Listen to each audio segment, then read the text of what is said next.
Hi ಎಲ್ರಿಗೂ ನಮಸ್ಕಾರ. Patel cooking ಹೌಸ್ಗೆ ಸ್ವಾಗತ. ಇವತ್ತು ನಾನು ರುಚಿಯಾಗಿರೋ ಮೊಮೋಸ್ ಮಾಡೋದನ್ನು ಹೇಳ್ಕೊಡ್ತಿದ್ದೀನಿ. ವೆಜ್ ಮೊಮೋಸ್ ನೋಡಿ.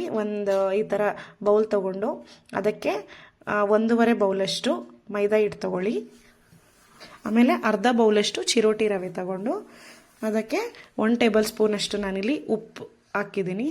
ಆಮೇಲೆ 1-2 ಟೇಬಲ್ ಸ್ಪೂನಷ್ಟು ನಾನಿಲ್ಲಿ ಆಯಿಲ್ ಹಾಕಿದ್ದೀನಿ. ಅದನ್ನು ಒಂದ್ಸಲ ಮಿಕ್ಸ್ ಮಾಡಿಕೊಂಡು ಆಮೇಲೆ ಸ್ವಲ್ಪನೇ ನೀರು ಸೇರಿಸ್ಕೊಂಡು ನೋಡಿ ಈ ಥರ ಚೆನ್ನಾಗಿ ಚಪಾತಿ ಹಿಟ್ಟಿನ ಅದಕ್ಕೆ ಮಾಡ್ಕೊಳ್ಳಿ, ನೆನೆಸಿಟ್ಕೊಳ್ಳಿ. ಇದನ್ನು 1/4 ಗಂಟೆ 20 ನಿಮಿಷ ನಾನಿಲ್ಲಿ.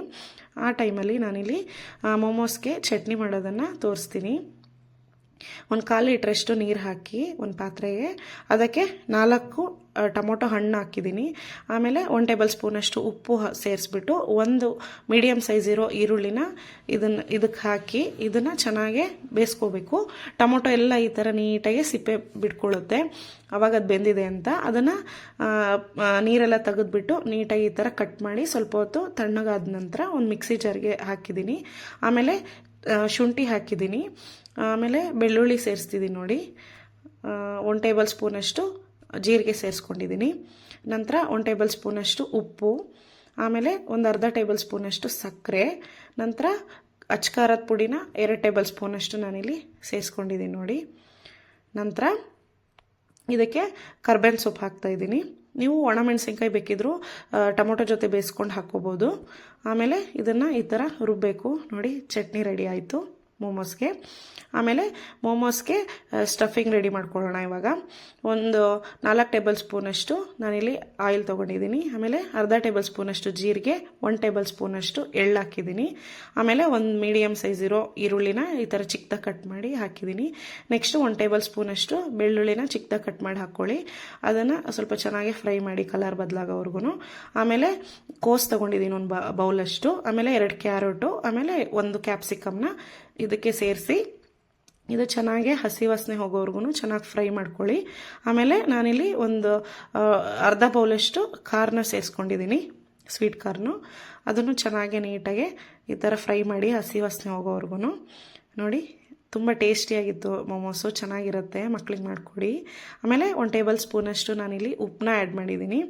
ಆಮೇಲೆ ಖಾರಕ್ಕೆ ಹಸಿಮೆಣಸಿನ್ಕಾಯಿ ಬಳಸಿಲ್ಲ, ಆದ್ದರಿಂದ 1 ಟೇಬಲ್ ಸ್ಪೂನಷ್ಟು ಕಾಳು ಮೆಣಸಿನ ಪುಡಿ ಹಾಕಿ, ನೆಕ್ಸ್ಟು ಜೀರಿಗೆ ಪೌಡರ್ನ 1/4 ಟೇಬಲ್ ಸ್ಪೂನಷ್ಟು ಹಾಕಿ ಚೆನ್ನಾಗಿ ನೀಟಾಗಿ ಮಿಕ್ಸ್ ಮಾಡಿ. ಉಪ್ಪು ಬೇಕಿದ್ರೆ ಕಮ್ಮಿ ಆದರೆ ಈ ಟೈಮಲ್ಲಿ ಚೆಕ್ ಮಾಡ್ಕೊಳ್ಳಿ. ಆಮೇಲೆ ಇದು ಚೆನ್ನಾಗಿ ಬೇಯುತ್ತೆ 3 ನಿಮಿಷ. 3 ನಿಮಿಷದವರೆಗೂ ಮುಚ್ಚಿಟ್ಟು ನೋಡಿ ರೆಡಿ ಆಯಿತು ಸ್ಟಫಿಂಗು. ಇವಾಗ ಮೊಮೋಸ್ನ ರೆಡಿ ಮಾಡ್ಕೊಳ್ಳೋಣ. ಹಿಟ್ಟು ಕಲಸಿಟ್ಟಿದ್ನಲ್ಲ ಚೆನ್ನಾಗಿ ನೆಂದಿದೆ ನೋಡಿ.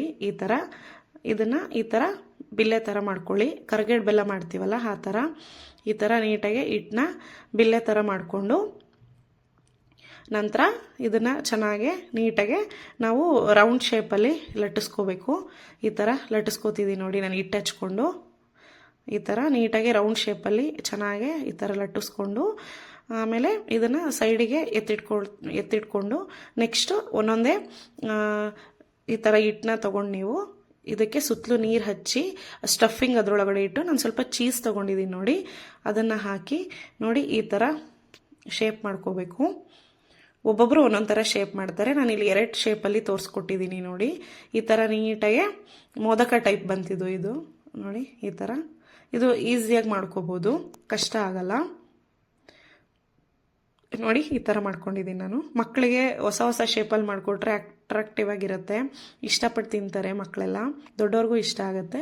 ಆಮೇಲೆ ಕರಗೇಡಪ್ ಥರ ನೀಟಾಗಿ ಈ ಥರ ಸ್ಟಫಿಂಗ್ ತುಂಬಿಟ್ಟು ನೋಡಿ ಈ ಥರ ಕರಗೇಡಪ್ ಥರ ಮಾಡಿಕೊಂಡು ನೀಟಾಗಿ ಅದನ್ನು ಎಡ್ಜಸ್ ಆ ಕಡೆ ತುದಿ ಮತ್ತು ಈ ಕಡೆ ತುದಿನ ನೀಟಾಗಿ ಈ ಥರ ನೋಡಿ ಅಂಟಿಸ್ತಿದ್ದೀನಿ. ಇದೊಂಥರ ಶೇಪ್ ಆಯಿತು ನೋಡಿ. ನಿಮಗೆ ಯಾವ್ಯಾವ ಥರ ಶೇಪಲ್ಲಿ ಮಾಡ್ಕೊಳಕ್ಕೆ ಟ್ರೈ ಮಾಡ್ತೀರಾ ಮಾಡ್ಕೋಬೋದು. ತುಂಬ ತೋರಿಸ್ತಾರೆ ಫೋನಲ್ಲೆಲ್ಲ, ನೋಡ್ಕೊಂಡು ಮಾಡ್ಕೊಳ್ಳಿ. ನೆಕ್ಸ್ಟ್ ಒಂದು ಇಡ್ಲಿ ಪಾತ್ರೆಗೆ ನಾನಿಲ್ಲಿ 1 ಲೋಟದಷ್ಟು ನೀರು ಹಾಕಿ ಇಡ್ಲಿ ಪ್ಲೇಟ್ಸ್ಗೆ ಸ್ವಲ್ಪ ಆಯಿಲ್ ಸ್ಪ್ರೆಡ್ ಮಾಡ್ಕೊಂಡಿದ್ದೀನಿ ನೋಡಿ. ಎಣ್ಣೆ ಹಚ್ಬಿಟ್ಟು ಈ ಥರ ಎಣ್ಣೆ ಸವರ್ಕೊಂಡು ಈ ಥರ ಪ್ಲೇಟ್ಸ್ ಎಲ್ಲ ಸೈಡಿಗೆ ಎತ್ತಿಟ್ಕೊಳ್ಳಿ. ಆಮೇಲೆ ಒಂದು ಇಡ್ಲಿ ಸ್ಟ್ಯಾಂಡ್ ಇಟ್ಕೊಂಡು ನೋಡಿ ಈ ಥರ ರೆಡಿಯಾಗಿರೋ ಮೊಮೋಸ್ನೆಲ್ಲ ಪ್ಲೇಟಲ್ಲಿ ಸೆಟ್ ಮಾಡಿ ಇಟ್ಕೊಂಡು ಇಡ್ಲಿ ಸ್ಟ್ಯಾಂಡಲ್ಲಿಟ್ಟು 1/4 ಗಂಟೆ 15 ನಿಮಿಷದವರೆಗೂ ಚೆನ್ನಾಗೆ ಬೇಯಿಸ್ಕೊಳ್ಳಿ. ನೋಡಿ ಇದು ಇಡ್ಲಿ ಕುಕ್ಕರ್ ಲಿಡ್ನ ಕ್ಲೋಸ್ ಮಾಡಿಕೊಂಡು ನಾನು ಒಂದು 1/4 ಗಂಟೆ 20 ನಿಮಿಷದವರೆಗೂ ಬೇಯಿಸ್ಕೊಂಡ್ರೆ ಆಯಿತು. ನನ್ನ ವೀಡಿಯೋಸ್ ಎಲ್ಲ ಇಷ್ಟ ಆದರೆ ಲೈಕ್ ಮಾಡಿ, ಶೇರ್ ಮಾಡಿ, ಕಮೆಂಟ್ ಮಾಡಿ. ನೋಡಿ ಎಷ್ಟು ಚೆನ್ನಾಗಿ ಕಾಣಿಸ್ತಿದೆ.